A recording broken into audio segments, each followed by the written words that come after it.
বাজারের সামনে থেকে আসার সময় দেখি যে একটা জায়গায় তরতাজা পাট পাতা বিক্রি হচ্ছে। তো দেখা মাত্রই যেমন দেখেছি তেমন কাজ। পাট পাতা তো একদম বাড়িতে নিয়ে চলে এলাম। তারপর সেটাকে বেছে ধুয়ে সরাসরি চলে গেলাম রান্নাঘরে গিয়ে এইবার ব্যাটার তৈরি করার পালা। চলো একটু ব্যাটার বানিয়ে নেওয়া যাক। এতে একটু বেসন দেব। বেসনটা একটু গাঢ় করেই করব যাতে পাতার গায়ে লেগে যায়। একটু জোয়ান দেব ক্রাশ করে, হাতেই ক্রাশ করে নেব। আর দেব কালো জিরে,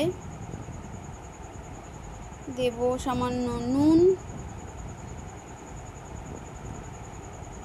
সামান্য লঙ্কার গুঁড়ো, আর দেব সামান্য হলুদ।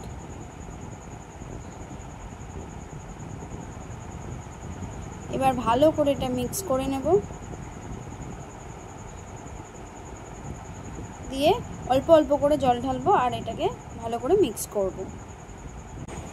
অল্প অল্প করে জল না ঢাললে এই ব্যাটারটা হঠাৎ করে পাতলা হয়ে যেতে পারে, এর কনসিস্টেন্সিটাও অন্যরকম হয়ে যেতে পারে। এই যে দেখুন, এরকম কনসিস্টেন্সি থাকবে যাতে পাতার গায়ে লেগে থাকে। এরপর আমি এটাকে কিছুক্ষণের জন্য ছেড়ে এদিকে কড়া বসিয়ে দেবো। তারপর পরিমাণ মতো তেল দিয়ে নেব।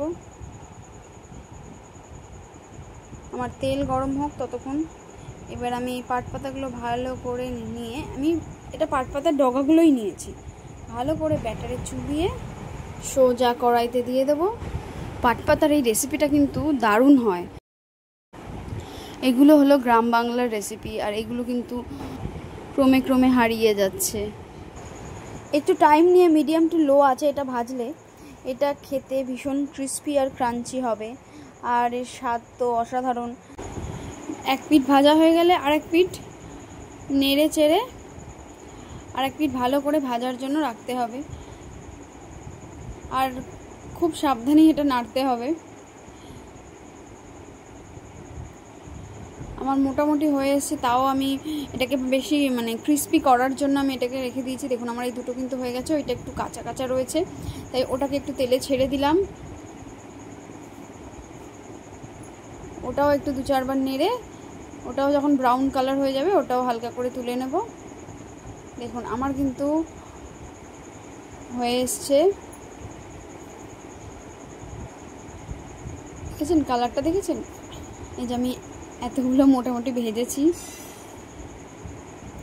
এই যে এখন দাদু আর নাতি খাচ্ছে। কেমন হয়েছে বাবাই? দারুণ,